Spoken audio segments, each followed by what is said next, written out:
dentalexperience.in വെബ്സൈറ്റിലേക്ക് സ്വാഗതം. നിങ്ങൾ ദന്തചികിത്സയ്ക്കായി തയ്യാറെടുക്കുന്നുവെങ്കിൽ നല്ല തീരുമാനങ്ങൾക്കായി നിർബന്ധമായും ഈ വെബ്സൈറ്റ് സന്ദർശിക്കൂ. Pain after root canal treatment. Root canal ചികിത്സ ചെയ്തതിന് ശേഷം വരുന്ന പെയിൻ. യഥാർത്ഥത്തിൽ ഇഞ്ചക്ഷൻ ചെയ്ത് മരവിപ്പിച്ചതിന് ശേഷമാണ് റൂട്ട് കനാൽ ചികിത്സ ചെയ്യുക. സാധാരണയായി റൂട്ട് കനാൽ ചെയ്ത ദിവസം അല്ലെങ്കിൽ പിറ്റേ ദിവസം ദീർഘനാളായി കേടുള്ള പല്ലുകളിൽ ചെറിയ ഇറിറ്റേഷനോ വേദനയോ ചിലപ്പോൾ നീര് വരെയോ വരാറുണ്ട്. ദീർഘനാളായി നിൽക്കുന്ന അണുബാധയെ ശല്യപ്പെടുത്തുന്നതുകൊണ്ടാണത്.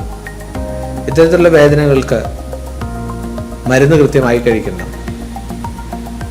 അതുമാത്രമല്ല, ഡോക്ടറുടെ ചിലപ്പോൾ ആ റൂട്ട് കനാൽ ഒന്നുകൂടെ ക്ലീൻ ചെയ്ത് അടയ്ക്കേണ്ടതായിട്ട് വന്നേക്കാം. പല്ലുകൾ റൂട്ട് കനാൽ ചെയ്തതിന് ശേഷം വീണ്ടും വേദന നിലനിൽക്കുന്നുണ്ടെങ്കിൽ ചിലപ്പോൾ പല്ലിൻ്റെ ഘടനാപരമായ വ്യത്യാസമുണ്ടാകാം. സാധാരണഗതിയിൽ 2-3 റൂട്ട് കനാലുകളാണ് കാണുന്നത്. ചിലരിൽ 5-6 വരെ കാണാറുണ്ട്.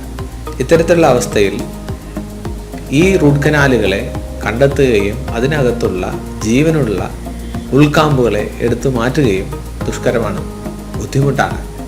അതുകൊണ്ടാണ് അവിടെ വേദന വരുന്നത്. ചിലപ്പോഴെല്ലാം ഘടനാപരമായ മാറ്റം നേരത്തെ സൂചിപ്പിച്ചതുപോലെ ഉള്ളതുകൊണ്ട് ഇത്തരത്തിൽ വേദന നിലനിൽക്കാറുണ്ട്. പുതിയ ടെക്നോളജിയുടെ സഹായത്തോടു കൂടെ ഇത്തരത്തിലുള്ള അവസ്ഥകളെ കണ്ടെത്തി ചികിത്സ ഇപ്പോൾ സാധ്യമാണ്. ഈ വീഡിയോയിൽ വിശദീകരിച്ച പ്രശ്നം നിങ്ങളുടെ സുഹൃത്തിന് ഷെയർ ചെയ്യൂ.